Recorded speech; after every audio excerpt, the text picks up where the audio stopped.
Hai Gorgeous, welcome to my place. Terima kasih sudah mengklik video ini. Nggak pakai lama, watch.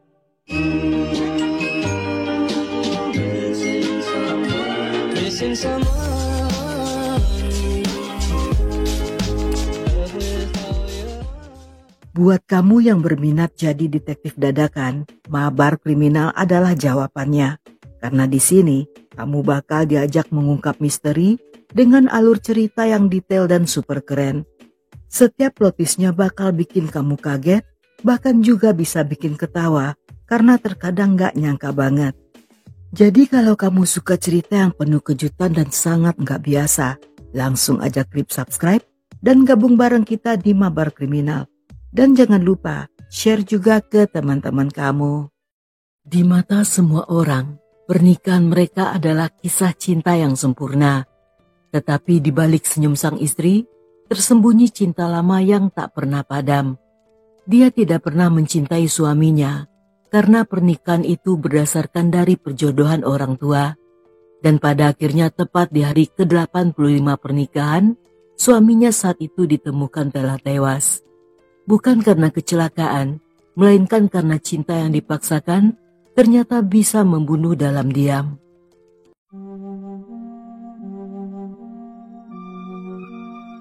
Nurhan yang berusia 18 tahun, lahir dan dibesarkan di distrik Kerdasa Provinsi Gisa, Mesir. Dia telah lulus SMA dan merupakan gadis tercantik di desanya. Meskipun cantik dan banyak pria yang melamar, dia tetap memilih untuk menjalin hubungan dengan seorang pemuda berusia 22 tahun bernama Amir yang bekerja sebagai tukang pasang ubin keramik. Walaupun hubungan mereka telah berjalan selama 2 tahun, namun mereka pacaran secara diam-diam dan hal ini tidak diketahui oleh keluarga gadis itu. Saat Nurhan memasuki usia 18 tahun, Amir melamarnya dengan harapan agar hubungan mereka menjadi resmi. Namun ayah Nurhan menolak lamaran tersebut dengan alasan Amir tidak punya rumah, tidak mampu membeli cincin tunangan, dan pekerjaannya juga tidak tetap. Di mana saat itu, Amir hanya bekerja sekitar 10 hari dalam sebulan. Sebagai orang tua yang meratukan putrinya, keluarga Nurhan melihat Amir sebagai pasangan yang tidak layak untuk sang putri, sehingga mereka berharap agar Nurhan segera memutuskan hubungan dengan pemuda itu. Tidak lama setelahnya, seorang pria bernama Mustafa mengajukan lamaran pada keluarga Nurhan. Pria yang berusia 9 tahun lebih tua ini adalah pria mapan idaman para mertua. Dia tidak hanya baik, tetapi juga sangat dihormati oleh warga desa. Dia berasal dari keluarga yang cukup terkenal di daerah itu dan memiliki seorang adik perempuan yang telah menikah serta adik laki-laki yang bernama Muhammad. Mustafa mengatakan pada keluarga Nurhan bahwa dia memiliki apartemen di gedung milik orang tuanya dan Nurhan boleh memilih dekorasi apapun yang dia inginkan. Dia berjanji akan melengkapi apartemen tersebut dan melihat ini sebagai kesempatan ideal untuk putri mereka, sehingga saat itu keluarga Nurhan pun setuju. Nurhan sendiri pada akhirnya menerima lamaran Mustafa, hingga perlahan dia pun mulai menyukai pria itu. Hubungan mereka pun berjalan dengan baik dan bahkan telah bertunangan selama 7 bulan. Dalam masa-masa ini, Nurhan dan Mustafa mulai mempersiapkan apartemen yang sederhana yang terdiri dari kamar tidur utama, kamar bayi, sebuah dapur, kamar mandi, dan juga ruang tamu.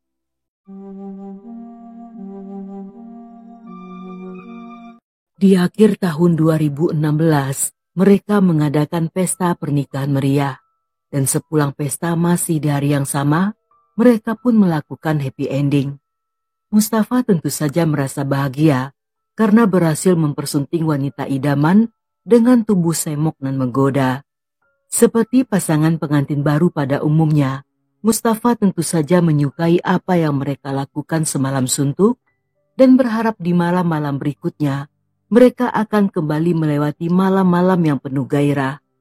Namun seketika impiannya buyar ketika keesokan hari Nurhan memberitahunya bahwa dia tidak ingin lagi melakukan happy ending. Dengan alasan merasa tidak nyaman karena onderdil suaminya terlalu besar. Sambil merajuk, dia mengaku tidak bisa lagi melakukannya dan untuk sementara waktu meminta Mustafa agar memberinya ruang. Mustafa yang sangat mencintainya dengan sabar menerima persyaratan itu. Dia sangat percaya bahwa Nurhan hanya butuh waktu untuk menyesuaikan diri dengan kehidupan barunya sebagai seorang istri. Dan tanpa berpikir yang aneh-aneh, Mustafa menganggap sikap Nurhan sebagai hal yang sangat wajar bagi seorang pengantin baru. Namun seiring berjalannya waktu, alih-alih hubungan mereka membaik, Nurhan justru semakin menjauh dari suaminya.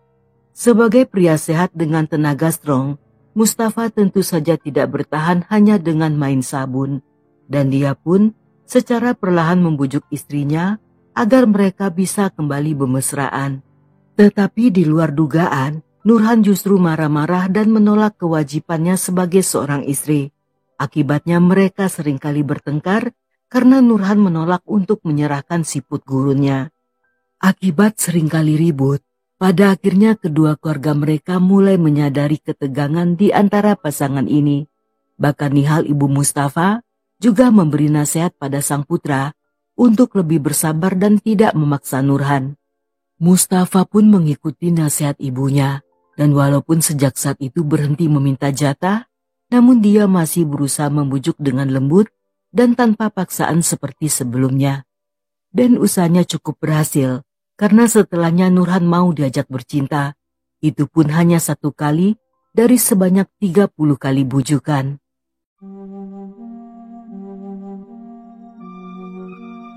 Dua minggu setelah pernikahan, Nurhan menemui ayah mertuanya yang sebut saja bernama Mansur. Saat itu dia meminta kunci cadangan pintu gerbang utama dengan alasan agar bebas keluar masuk untuk membeli keperluan rumah tangga. Sang mertua pun memberikannya dengan tujuan agar Nurhan merasa nyaman dan tidak terkekang, dan pastinya agar sang menantu merasa seperti bagian dari keluarga mereka.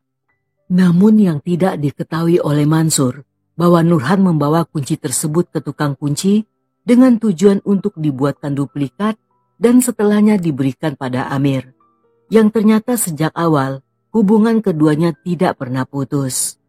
Meskipun telah menikah, namun Nurhan mengaku tak bisa hidup tanpa Amir, dan agar tidak ketahuan, secara diam-diam dia memiliki 2 buah ponsel yang salah satunya digunakan khusus untuk menghubungi Amir.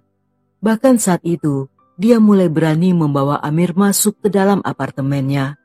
Ketika Mustafa pulang bekerja dengan wajah sepolos pantat bayi dan bersikap bagaikan istri soleha, Nurhan akan menjemput Mustafa dengan senyum manis. Dan setelah makan malam, dia pun membawakan segelas jus yang telah dicampur dengan obat tidur. Walaupun mertuanya tinggal di gedung yang sama, namun karena telah tua dan tidur lebih awal, sehingga Nurhan dengan bebas menjalankan rencananya tanpa merasa takut ketahuan. Setelah semua orang tertidur dan mengunci apartemen masing-masing, Amir pun akan segera datang, dan kemudian dia masuk ke kamar lain yang merupakan kamar untuk calon bayi Nurhan dan Mustafa. Yang di sanalah mereka melakukan happy ending hingga subuh. Perselingkuhan itu membuat Nurhan merasa bagai di awang-awang. Dia lebih menyukai Amir yang pintar menggoda bagaikan gigolo, terutama cacing rawanya yang bisa tukar gigi di dalam dan melakukan gerakan zumba. Dan setelah semua hal ini berlangsung cukup lama, sehingga membuat Nurhan yang kecanduan saat itu mulai merasa tidak tahan lagi untuk tidur sekamar dengan suaminya. Sejak saat itu, dia mulai memicu banyak pertengkaran dan memutuskan untuk memindahkan semua barang-barangnya ke dalam kamar bayi, termasuk juga make up, serta banyak pakaian dalam yang semuanya memiliki model yang aduhai. Walaupun setiap harinya dia selalu mengunci diri dan menolak berbicara dengan Mustafa, namun setiap malamnya dia selalu membuatkan jus jeruk yang telah dicampur dengan obat tidur. Dan hanya pada saat itulah dia selalu bersikap manis agar sang suami tidak curiga ketika meminum jus tersebut. Setelahnya dia kembali ke kamar untuk menelpon Amir dan melakukan apapun yang dia inginkan. Di saat sang suami sedang makan malam, di saat bersamaan Nurhan mulai berhias, dia pun memakai makeup lengkap dengan softland dan pakaian seksi, serta bersiap-siap menunggu kedatangan Amir.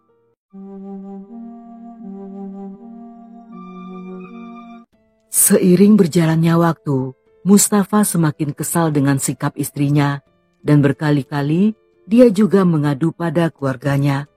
Namun menurut keluarganya, Nurhan juga sering mengadu bahwa mereka tidak bisa akur karena selalu bertengkar setelah Mustafa pulang bekerja, di mana Mustafa suka membentak dan juga suka marah-marah.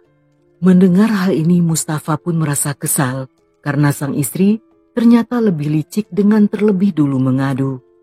Pada satu waktu, Amir yang biasanya datang hampir larut malam, kali ini tiba lebih awal sekitar jam 10 malam.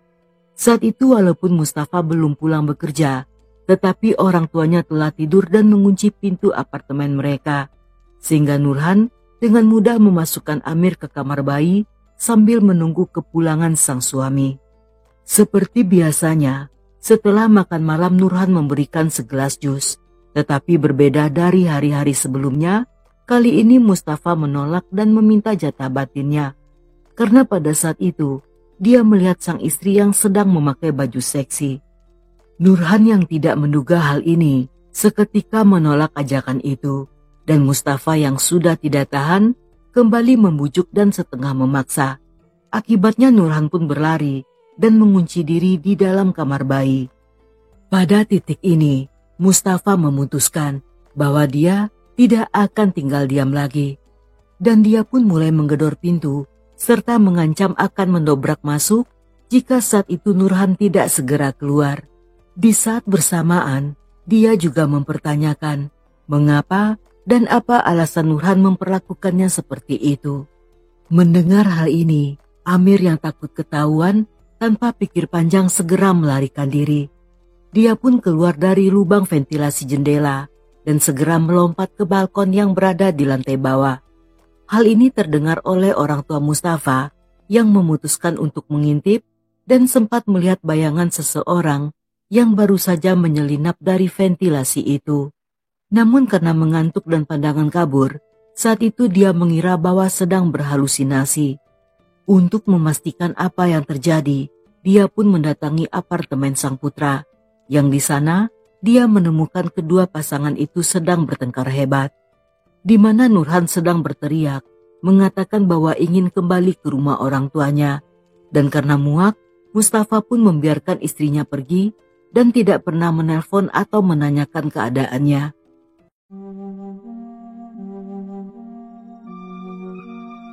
Dua minggu kemudian, tiba-tiba Nurhan menelpon Mustafa dan meminta maaf. Dia mengaku kangen dan tidak bisa berjauhan dari sang suami. Mustafa yang berbunga-bunga tentunya percaya bahwa pada akhirnya sang istri telah berubah. Dia pun merasa sangat senang karena berpikir jika di masa depan pernikahan mereka akan baik-baik saja. Mengingat perasaan sayang tersebut, pada akhirnya Mustafa memaafkan dan menjemput istrinya. Dan dia pun juga berharap bahwa Nurhan akan lebih menghormatinya. Tetapi pada kenyataannya, semua yang dikatakan Nurhan hanyalah omong kosong. Dia ingin kembali ke rumah Mustafa bukan karena merasa kangen, melainkan karena selama tinggal di rumah orang tuanya, dia tidak diizinkan untuk keluar rumah. Sehingga selama berada di sana, dia tentunya tidak bisa bertemu dengan Amir sang pujaan. Dan satu-satunya solusi adalah dengan kembali ke rumah Mustafa agar bisa terus bertemu Amir. Dan ketika kembali ke rumah tersebut, Nurhan telah menyusun sebuah rencana. Dia pun memberitahu Amir bahwa kali ini mereka harus menyingkirkan Mustafa selamanya. Sejak Nurhan kembali, orang tua Mustafa mulai memperhatikan adanya kejanggalan.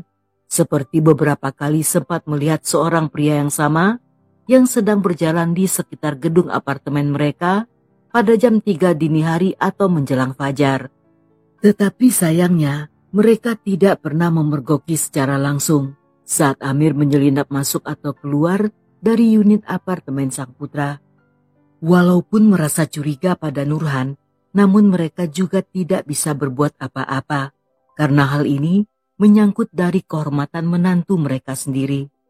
Dan yang bisa dilakukan hanyalah lebih sering bertanya saat Nurhan baru pulang dari luar, seperti pergi kemana dan pulang dari mana.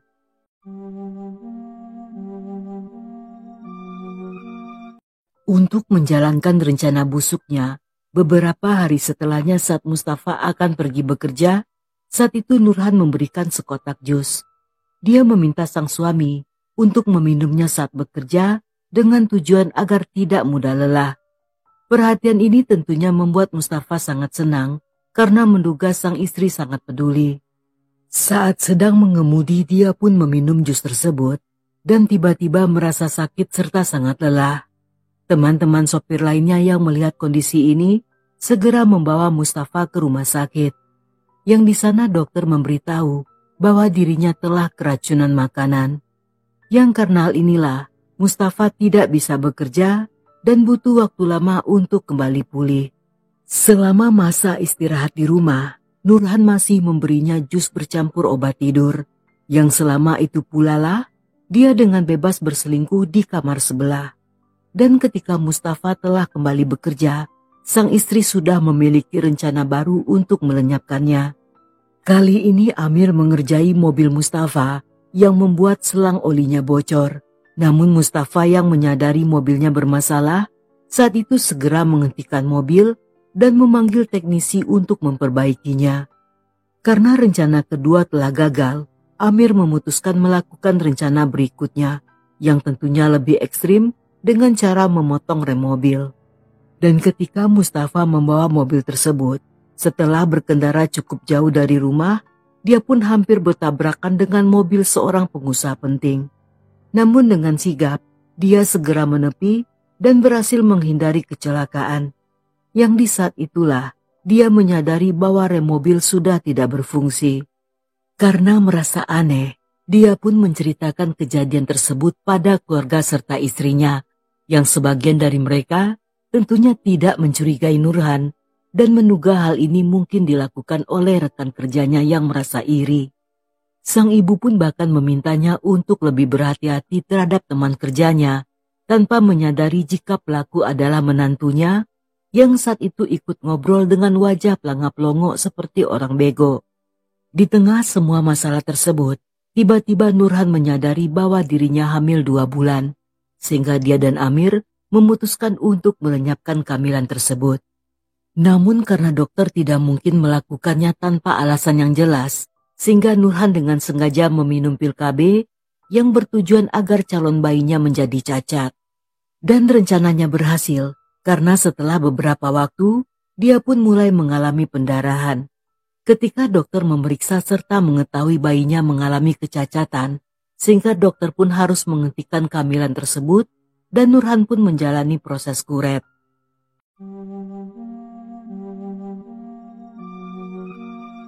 Pada 2017, tepat di hari ke-84 pernikahan mereka, ketika Mustafa pulang bekerja, saat itu dia menemukan istrinya yang sedang bersedih karena telah kehilangan 2 buah cincin emas.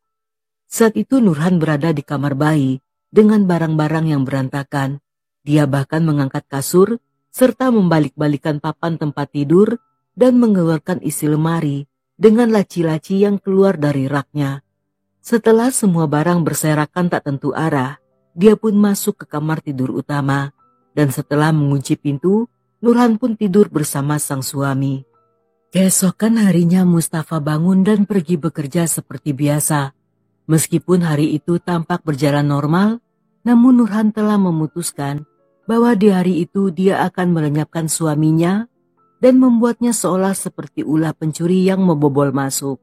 Dan itulah sebabnya kemarin dia sengaja membongkar seluruh kamar agar tampak seperti TKP perampokan yang mencuri emas.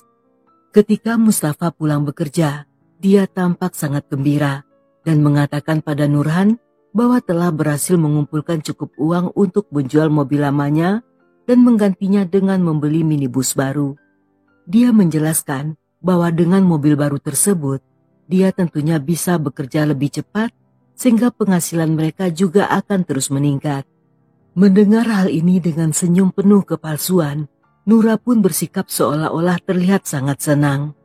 Seperti biasanya, Saat makan malam dia akan memberikan jus yang telah dicampur obat. Tetapi kali ini dia tidak memasukkan satu, melainkan memasukkan 5 butir obat yang ditambah dengan cairan insektisida. Setelah memastikan Mustafa meminumnya sampai habis dan masuk ke kamar untuk tidur, Nurhan pun segera menghubungi Amir dan memintanya untuk datang. Nurhan sangat yakin bahwa Mustafa tidak akan bangun lagi dan segera mati karena racun serangga yang telah dimasukkan ke dalam minumannya.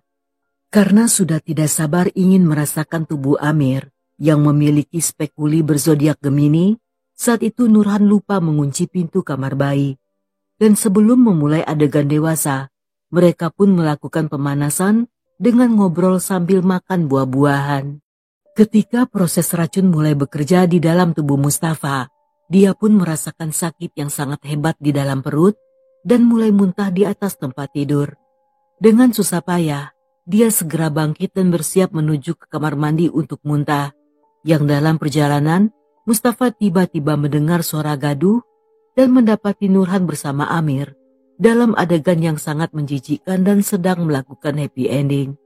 Mustafa yang sangat marah saat itu berteriak keras sambil berusaha untuk menyerang keduanya. Pada saat itu, Nurhan dan Amir berlari mengambil besi dan mulai memukuli kepala Mustafa hingga pria itu terjatuh ke lantai dan kehilangan kesadaran. Setelahnya, mereka pun menyeretnya masuk ke dalam kamar serta membaringkannya di atas tempat tidur. Setelah meninggalkan Mustafa di atas kasur, keduanya segera mengganti pakaian yang telah berlumuran dengan cairan merah. Saat keributan sedang terjadi, Nihal seketika terbangun mendengar suara teriakan dari apartemen putranya. Dia pun membangunkan sang suami dan memberitahu apa yang baru saja dia dengar. Namun alih-alih segera memeriksa, Mansur menyuruh kembali tidur dan mengatakan akan memeriksanya keesokan pagi karena saat itu sudah terlalu larut untuk mengetuk pintu. Tetapi istrinya yang curiga saat itu bersikeras untuk memeriksa dengan alasan bahwa ada cucian yang perlu dikeringkan dan akan menggunakan mesin cuci milik Nurhan. Karena alasan tersebut masuk akal, pada akhirnya sang suami mengizinkan. Nihal pun mendatangi apartemen tersebut dan mengetuk pintu. Nurhan yang kaget saat itu segera membuka pintu. Yang di saat itu, Nihal tidak tahu bahwa putranya sedang sekarat di dalam kamar bersama dengan Amir yang sedang bersembunyi. Setelah mengetahui maksud kedatangan sang mertua, secara halus Nurhan menolak dan mengatakan bahwa dialah yang akan mengeringkan baju-baju tersebut. Namun Nihal yang curiga saat itu bersikeras untuk masuk hingga terjadi perdebatan kecil di antara keduanya. Menyadari sang mertua sulit untuk disuruh pulang, pada akhirnya dengan pura-pura bersikap manis, Nurhan pun membawakan Nihal segelas jus yang telah dicampur obat tidur dan cairan pembasmi serangga. Merasa ada yang aneh, Nihal menolak minuman tersebut. Entah mengapa dia merasa tidak nyaman, terutama melihat sikap sang menantu yang tampak tegang dan juga cemas.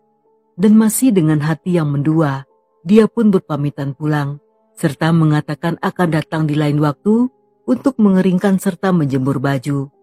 Setelah mertuanya pulang dan situasi cukup aman, Amir pun segera kabur dari sana.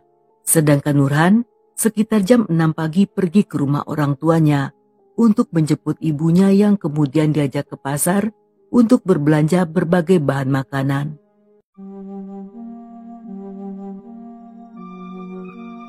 Sekitar jam 8 pagi ketika Nihal telah bangun, dia pun segera ke toko roti untuk membeli sarapan.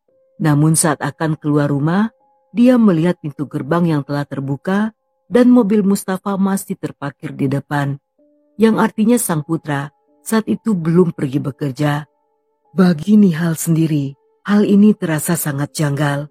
Karena jika Mustafa belum pergi bekerja, maka pintu gerbang tentunya masih dalam keadaan terkunci. Karena biasanya Mustafa lah orang pertama yang akan membuka gerbang itu. Dengan perasaan gelisah dia pun kembali masuk ke dalam rumah dan menyuruh Mansur untuk membangunkan Mustafa yang kemungkinan saat itu masih sedang tertidur. Mengingat sejak semalam istrinya sudah memiliki firasat yang tidak enak, sehingga dengan cepat Mansur mendatangi apartemen sang putra yang berada di lantai atas. Melihat pintu rumah yang terbuka lebar, dia pun bergegas masuk menuju ke kamar tidur yang saat itu tampak kacau balau. Setelah menyalakan lampu, Mansur seketika berteriak histeris saat melihat putranya terbaring dengan mulut berbusa dan cairan merah yang membasahi bantal. Mendengar teriakan tersebut, adik Mustafa bergegas naik ke apartemen itu yang segera diminta oleh ayahnya untuk menghubungi dokter. Tidak lama setelahnya, 2 orang dokter yang tiba saat itu memberitahukan bahwa Mustafa telah tewas. Dan karena ini merupakan kasus keracunan, sehingga mereka meminta keluarga itu untuk memanggil polisi. Mendengar hal ini, Nihal pun mulai menangis dan berteriak.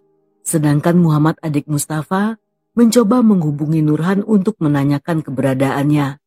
Tetapi di saat bersamaan, tiba-tiba Nurhan dan ibunya datang sambil membawa kantong belanjaan. Ketika Nihal bertanya dari mana dia sepagi itu, Nurhan pun mengaku baru pulang dari pasar bersama dengan ibunya. Ketika diberitahu apa yang terjadi, Nihal memperhatikan ekspresi wajah sang menantu yang terlihat datar. Tidak tampak adanya kesedihan maupun duka, seperti para istri yang baru saja ditinggal mati oleh suaminya. Melihat hal ini, Nihal yang semakin emosi berteriak dan menangis, sambil mengatakan bahwa Nurhanlah yang telah meracun Mustafa, karena dia tidak pernah mencintai suaminya.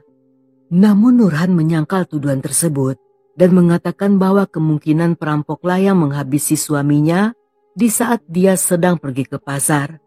Dan mereka bisa masuk karena saat itu Nurhan lupa mengunci pintu gerbang utama.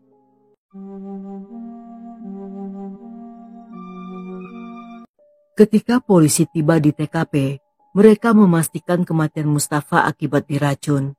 Dan saat menggeledah apartemen, polisi menemukan sebuah baju kaos berlumur cairan merah yang ukurannya berbeda dari pakaian milik Mustafa. Dan keluarga Mustafa memastikan bahwa pakaian itu bukanlah milik putra mereka. Selain baju kaos tersebut, polisi juga menemukan baju tidur milik Nurhan yang saat itu telah basah oleh cairan merah dan belum dicuci. Yang karena temuan ini, Nurhan pun langsung dibawa ke kantor polisi dengan tujuan untuk segera diinterogasi. Dalam pemeriksaan, wanita itu menyangkal semua tuduhan, tetapi dia tidak bisa berkutik lagi setelah polisi menunjukkan semua barang bukti yang mereka temukan di sekeliling apartemen. Karena tidak punya pilihan lain, dia pun mengakui bahwa selama ini tidak pernah mencintai Mustafa dan cintanya hanya untuk Babang Amir seorang. Selain itu, Nurhan juga menceritakan bahwa ayahnya yang telah memaksanya untuk menikahi Mustafa, yang dimana setelah pernikahan tersebut, dia merasa geli jika harus bercinta dengan suaminya. Sehingga selama 85 hari sejak pernikahan, dia telah beberapa kali mencoba menghabisi Mustafa, yang entah mengapa usahanya selalu gagal. Tetapi kali ini, dia telah bertekad untuk melenyapkan sang suami, agar di masa depan bisa bersatu lagi dengan Amir. Berdasarkan pengakuan tersebut, polisi pun segera menangkap Amir, yang saat interogasi berjalan, walaupun pria itu sempat berkelit, tetapi pada akhirnya menyerah dan memberitahu nama apotek, tempat di mana mereka membeli obat tidur. Setelah menjalani persidangan yang cukup lama, pada tahun 2020, Nurhan dan Amir divonis hukuman mati. Eksekusi terhadap keduanya telah dilakukan, dan jasadnya telah diserahkan pada keluarga masing-masing. Setelah kejadian ini, banyak orang yang berpendapat bahwa penyebab tragedi tersebut merupakan sepenuhnya kesalahan dari ayah Nurhan yang memaksanya menikah dengan pria yang tidak dicintai. Dan pada akhirnya, bukan hanya dia yang telah kehilangan putrinya, tetapi juga ada keluarga lain yang telah kehilangan seorang putra.